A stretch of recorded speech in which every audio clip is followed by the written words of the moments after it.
Welcome to Study with Anwar. Learn smart, achieve more. नमस्कार। आज हम क्लास 9th सिविक्स के एक बहुत ही इंपॉर्टेंट और फंडामेंटल चैप्टर को समझने जा रहे हैं। ये एक ऐसा सवाल है जो सिर्फ किताबों में नहीं बल्कि हमारे रोज की जिंदगी का हिस्सा है। तो चलिए पूरा ध्यान लगाकर इसे एकदम क्रिस्टल क्लियर करते हैं। आज का हमारा अध्याय है लोकतंत्र क्या और लोकतंत्र क्यों। हाँ, तो स्क्रीन पर जो सवाल है उसे ध्यान से देखो। लोकतंत्र, ये शब्द हम रोज सुनते हैं, तो फिर इसकी एक सही परिभाषा की जरूरत ही क्यों है? जरा सोचो इस बारे में।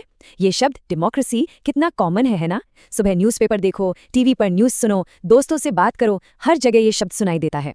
लगता है जैसे सबको इसका मतलब पता है। तो फिर सवाल ये उठता है कि अगर सबको मतलब पता ही है तो फिर रुककर इसकी एक करेक्ट डेफिनेशन, एक सही परिभाषा बनाने की क्या जरूरत है? ये तो ऐसा हो गया जैसे हम हवा या पानी को डिफाइन करने बैठ गए हों। यही इस चैप्टर का सबसे मजेदार सवाल है। चलिए इसी पहेली को सुलझाते हैं। तो इस सवाल का जवाब ढूंढने के लिए हमारा पहला पड़ाव है परिभाषा की जरूरत क्यों। Why the need for a definition. मतलब सबसे पहले हम यही समझेंगे कि आखिर हमें इस जाने पहचाने शब्द की एक फिक्स्ड डेफिनेशन बनाने की जरूरत पड़ ही क्यों रही है। और ये समझने का सबसे अच्छा तरीका है एक क्लासरूम में चलना। चलो इमेजिन करो कि हम एक क्लास में बैठे हैं जहाँ कुछ स्टूडेंट्स और उनकी टीचर के बीच एक बहुत ही इंटरेस्टिंग बातचीत चल रही है। अब क्लासरूम में देखो, एक स्टूडेंट है मेरी, वो अपनी टीचर से एक बहुत लॉजिकल सवाल पूछ रही है। पहले उसका सवाल पढ़ते हैं। मैम, पहले लोकतांत्रिक व्यवस्थाओं के बारे में चर्चा की और अब आकर हम लोकतंत्र का मतलब जानने की कोशिश कर रहे हैं। अब इसको सिंपल तरीके से समझते हैं। मेरी कह रही है कि ये तो उल्टा हो गया। लॉजिक तो ये कहता है कि पहले हमें मतलब यानी डेफिनेशन बताई जानी चाहिए और फिर उसके एग्जाम्पल्स दिए जाने चाहिए। जैसे पहले बताया जाए कि फल क्या होता है और फिर उसके उदाहरण दिए जाएं, जैसे सेब, आम, केला। लेकिन यहाँ तो उल्टा हो रहा है। पहले हमने उदाहरण देखे, जैसे भारत एक लोकतंत्र है, और अब हम उसकी परिभाषा बना रहे हैं। मेरी का सवाल बिल्कुल सही है ना? अब देखो मेरी के इस सवाल पर टीचर लिंगदो मैडम क्या जवाब देती हैं। उनका जवाब सिर्फ इस चैप्टर के लिए नहीं, जिंदगी के लिए एक सबक है। वो कहती हैं, हमें किसी चीज को सिर्फ इसलिए नहीं मान लेना चाहिए क्योंकि किसी बहुत फेमस आदमी ने उसे कहा है। यहाँ रुकते हैं। मतलब किसी बात को सिर्फ इसलिए मत मानो क्योंकि वो किसी सेलिब्रिटी या बड़े लीडर ने कही है। आगे वो कहती हैं, या सभी लोग उसे सही मानते हैं। इसका मतलब है भेड़ चाल से बचो। अगर सब एक बात मान रहे हैं तो भी आंखें बंद करके उसे मत मानो। मैडम असल में क्रिटिकल थिंकिंग सिखा रही हैं। वो कह रही हैं कि अपना दिमाग इस्तेमाल करो, हर चीज पर सवाल करो, उसे परखो। इसीलिए हम लोकतंत्र की परिभाषा को भी यूं ही नहीं मान लेंगे, हम उसे भी जांचेंगे और परखेंगे। हाँ, तो अब क्लास में एक और स्टूडेंट रिबियांग अपनी बात रखता है। वो एक बहुत ही फेमस परिभाषा की बात करता है। रिबियांग कहता है, हमें परिभाषा बनाने की जरूरत ही क्या है जब अब्राहम लिंकन ने इतनी अच्छी डेफिनेशन दे ही दी है। लोगों के लिए, लोगों की और लोगों के द्वारा चलने वाली शासन व्यवस्था ही लोकतंत्र है। ये तो हम सबने सुनी है, government of the people, by the people and for the people. अब इसको तोड़कर समझते हैं। लोगों की मतलब सरकार लोगों में से ही है। लोगों के द्वारा मतलब सरकार को लोगों ने ही वोट देकर चुना है। और लोगों के लिए मतलब वो सरकार जो भी करेगी लोगों की भलाई के लिए करेगी। तो दिव्यांग का पॉइंट भी वैलिड है कि जब इतनी अच्छी परिभाषा पहले से है तो हम नहीं क्यों बना रहे हैं। अब देखो एक और स्टूडेंट है योलांदा। वो शब्द की एकदम जड़ तक पहुंच जाती है, उसके ओरिजिन तक। वो बताती है कि डेमोक्रेसी शब्द यूनानी यानी ग्रीक लैंग्वेज के शब्द डेमोक्रेशिया से बना है। अब डेमोक्रेशिया को तोड़ते हैं। पहला हिस्सा है डेमोस, जिसका मतलब होता है लोग, द कॉमन पीपल, और दूसरा हिस्सा है क्रेशिया, जिसका मतलब होता है शासन और रूल। तो डेमोस प्लस क्रेशिया क्या बना? डेमोक्रेसी, मतलब लोगों का शासन, रूल ऑफ द पीपल। योलांदा कह रही है कि जब शब्द खुद ही अपना मतलब बता रहा है तो हमें और किसी परिभाषा की क्या जरूरत है। अब इन सारे स्टूडेंट्स के सवालों का जवाब लिंगदो मैडम एक बहुत ही कमाल के उदाहरण से देती हैं। ये पॉइंट इस चैप्टर की नींव है, इसे बहुत ध्यान से समझना। मैडम कहती हैं कि किसी शब्द का मतलब हमेशा उसके ओरिजिनल मीनिंग से जुड़ा नहीं रहता, समय के साथ मतलब बदल जाता है। जैसे कंप्यूटर। अब इमेजिन करो, जब कंप्यूटर शब्द बना था तब उसका मतलब था कंप्यूटेशन करने वाला, यानी गणना करने वाला, एक बहुत बड़ा कैलकुलेटर, बस। लेकिन क्या आज कंप्यूटर का मतलब सिर्फ कैलकुलेटर है? नहीं, आज आप जिस फोन पर ये देख रहे हो वो भी एक कंप्यूटर है। हम इससे लिखते हैं, डिजाइन बनाते हैं, फिल्में देखते हैं, गाने सुनते हैं। आज इसका मतलब 1000 गुना बड़ा हो चुका है। मैडम यही समझा रही हैं। ठीक इसी तरह डेमोक्रेसी का मतलब भी सिर्फ लोगों का शासन बोल देना काफी नहीं है। समय के साथ इसका मतलब भी बहुत गहरा हो गया है। हमें इसके आज के असली मतलब को समझना होगा। तो इस पूरी बातचीत के बाद हम एक स्टार्टिंग पॉइंट पर आते हैं, एक बहुत ही सरल बेसिक परिभाषा। इसे हमारा बेस कैंप समझ लो, जहां से हम असली चढ़ाई शुरू करेंगे। परिभाषा है, लोकतंत्र शासन का एक ऐसा रूप है जिसमें शासकों का चुनाव लोग करते हैं। चलो इसे तोड़ते हैं। लोकतंत्र क्या है? ये शासन का एक रूप है, अ फॉर्म ऑफ गवर्नमेंट। इसमें क्या होता है? शासकों का चुनाव होता है, रूलर्स आर इलेक्टेड, और ये चुनाव कौन करता है? लोग करते हैं, द पीपल। एकदम सिंपल। लेकिन क्या ये परिभाषा पूरी है? नहीं, ये तो सिर्फ शुरुआत है। अब हम इस सिंपल सी परिभाषा के हर शब्द की गहराई में उतरेंगे। तो अब हम उस सरल परिभाषा को एक मैग्नीफाइंग ग्लास के नीचे रखेंगे। हमारा अगला सेक्शन है लोकतंत्र की मुख्य विशेषताएं, the main features of democracy. अब हम क्या करेंगे? हम उस सिंपल सी परिभाषा से 4 सवाल पूछेंगे।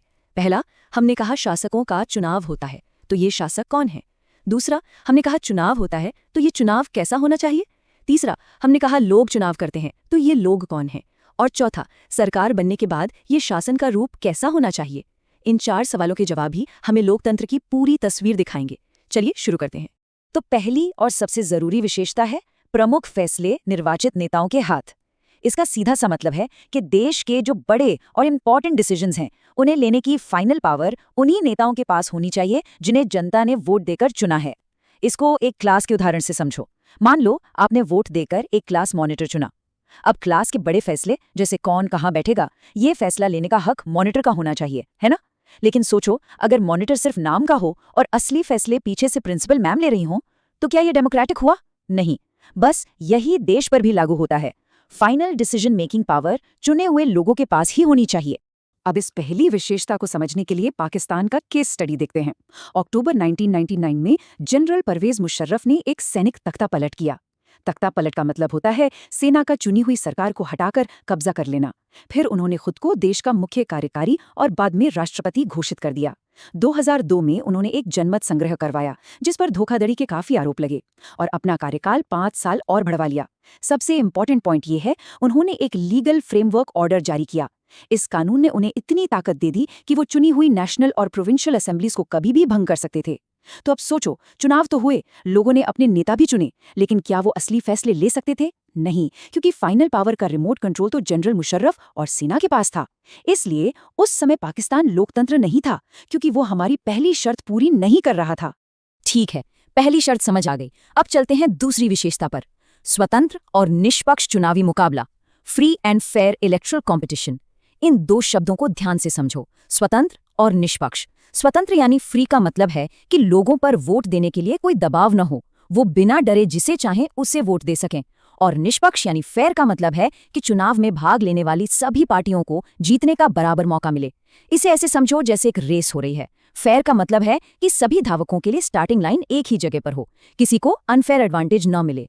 तो लोकतंत्र का मतलब सिर्फ चुनाव कराना नहीं है, बल्कि ऐसा चुनाव कराना है जिसमें जो पार्टी पावर में है उसके हारने का भी असली चांस हो।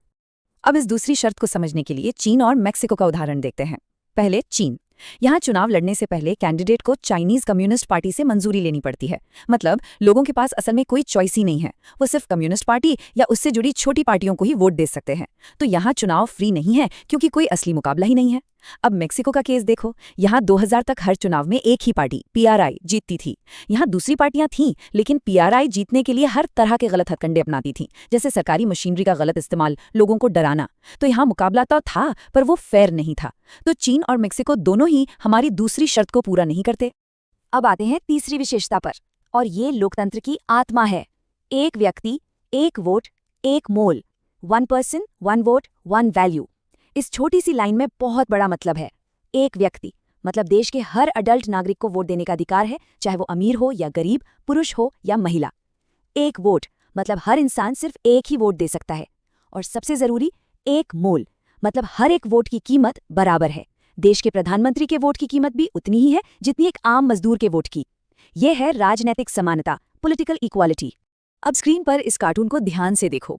ये इराक में हुए चुनाव के समय बना था, जब वहां अमेरिकी और दूसरी विदेशी सेनाएं मौजूद थीं। ये कार्टून एक बहुत गहरा सवाल पूछता है, क्या सिर्फ वोट देने का अधिकार मिल जाना ही लोकतंत्र के लिए काफी है? सोचो, अगर चुनाव किसी बाहरी ताकत की बंदूक के साए में हो रहे हों, तो क्या वो चुनाव सच में स्वतंत्र और निष्पक्ष कहे जा सकते हैं? क्या लोगों के फैसले पर उन शक्तियों का कोई असर नहीं पड़ेगा? ये कार्टून हमें सोचने पर मजबूर करता है कि लोकतंत्र का मतलब सिर्फ वोट डालना नहीं है, बल्कि बिना किसी डर के आजादी से वोट डालना है। और अब हम आते हैं चौथी और आखिरी मुख्य विशेषता पर। यह शर्त सरकार बनने के बाद की है। कानून का राज और अधिकारों का आदर, rule of law and respect for rights. कानून का राज का मतलब है कि कोई भी, यहाँ तक कि सरकार भी, कानून से ऊपर नहीं है। जैसे क्रिकेट में कप्तान को भी अंपायर और नियमों को मानना पड़ता है, वैसे ही सरकार को भी देश के संविधान के दायरे में रहकर काम करना होता है। और अधिकारों का आदर का मतलब है कि सरकार को नागरिकों के बुनियादी अधिकारों की इज्जत करनी होगी, जैसे बोलने की आज़ादी, सरकार की आलोचना करने का अधिकार। एक लोकतांत्रिक सरकार इन अधिकारों को छीन नहीं सकती। इस चौथी शर्त को जिम्बाब्वे के उदाहरण से समझते हैं। आज़ादी के बाद से वहां राष्ट्रपति रॉबर्ट मुगाबे का शासन था। वो चुनाव हमेशा जीतते थे, पर जीतने के लिए गलत तरीके अपनाते थे, यानी चुनाव निष्पक्ष नहीं थे। उन्होंने कई बार संविधान में बदलाव करके अपनी ताकत को बढ़ाया, यानी वहां कानून का राज नहीं था। जो भी उनकी आलोचना करता, चाहे वो विपक्षी दल हो, जज हो या पत्रकार, उसे दबा दिया जाता था, यानी वहां अधिकारों का आदर भी नहीं था। तो रॉबर्ट मुगाबे चुने हुए नेता तो थे, लेकिन उनकी सरकार लोकतांत्रिक नहीं थी, क्योंकि वो हमारी चौथी शर्त को पूरा नहीं करती थी। ओके, तो अब तक हमने जो भी सीखा उसे एक साथ जोड़कर लोकतंत्र की एक मुकम्मल परिभाषा बनाते हैं। पहला पॉइंट, शासकों का चुनाव लोगों द्वारा किया जाता है, यह हमारा बेस था। दूसरा पॉइंट, ये चुनाव लोगों को मौजूदा शासकों को बदलने का निष्पक्ष अवसर और विकल्प देता है। तीसरा पॉइंट, ये अवसर और विकल्प सभी लोगों को बराबर मिलता है, यानी 1 पर्सन 1 वोट 1 वैल्यू। और चौथा पॉइंट, चुनाव से बनी सरकार संविधान के कानूनों और नागरिक अधिकारों के दायरे में रहकर ही काम करती है। ये चारों बिंदु, ये 4 पिलर्स मिलकर ही एक सच्चे लोकतंत्र का ढांचा तैयार करते हैं। बहुत बढ़िया, अब तक हमने ये समझ लिया कि लोकतंत्र क्या है। अब हम दूसरे बड़े सवाल पर आते हैं कि लोकतंत्र ही क्यों? Why is democracy the best? दुनिया में और भी तरह की सरकारें हैं, जैसे राजतंत्र या तानाशाही। तो हम ये क्यों माने कि लोकतंत्र ही सबसे बेहतर है? इसके पक्ष और विपक्ष में क्या तर्क है? चलिए अब एक डिबेट की तरह दोनों पक्षों को समझते हैं। अब इस टेबल को देखो, इसमें एक तराजू के 2 पलड़े हैं। एक तरफ है लोकतंत्र के खिलाफ तर्क, जैसे नेता बदलते रहते हैं जिससे अस्थिरता आती है, फैसलों में बहुत देर होती है क्योंकि सबसे पूछना पड़ता है, चुनाव बहुत महंगे और भ्रष्ट हो सकते हैं। ये सब लोकतंत्र की कमियां हैं। अब दूसरे पलड़े में देखो लोकतंत्र के पक्ष में तर्क। सरकार ज्यादा जवाबदेह होती है क्योंकि उसे 5 साल बाद फिर चुनाव लड़ना है। फैसलों में देरी होती है पर बेहतर फैसले लिए जाते हैं क्योंकि सबसे चर्चा होती है। और सबसे जरूरी, ये हमें अपनी गलती ठीक करने का मौका देता है। अगर हमने गलत सरकार चुन ली तो अगले चुनाव में हम उसे बदल सकते हैं।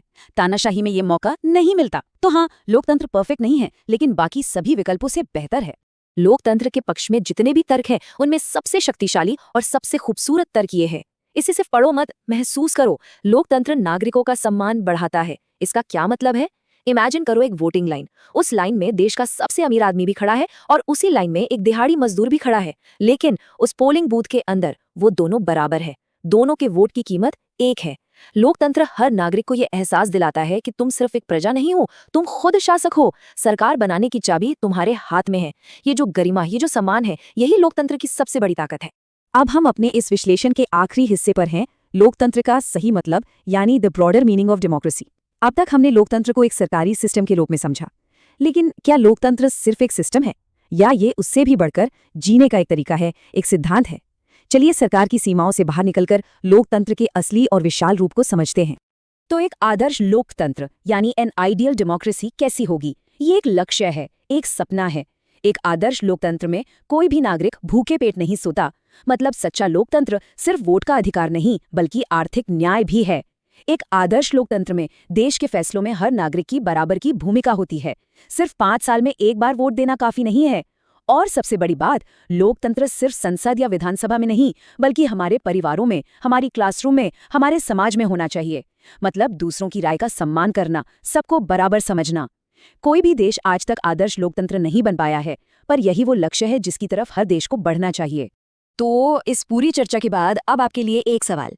स्क्रीन पर देखो, इनमें से कौन सा तर्क लोकतंत्र के पक्ष में अच्छा नहीं है और क्यों? ऑप्शन है क, लोग स्वतंत्र और समान महसूस करते हैं। ख, टकराव को बेहतर तरीके से सुलझाया जाता है। ग, सरकार ज्यादा उत्तरदायी होती है। या घ, लोकतांत्रिक देश दूसरों से ज्यादा समृद्ध होते हैं। सोचो जरा, क्या ऐसी कोई गारंटी है कि जो देश लोकतांत्रिक होगा वो अमीर भी होगा? क्या दुनिया में गरीब लोकतांत्रिक देश नहीं है, या अमीर तानाशाही वाले देश नहीं है? इस सवाल का जवाब हमारी पूरी चर्चा में छिपा है। इस पर सोचिए और लोकतंत्र के बारे में अपनी समझ को और गहरा कीजिए।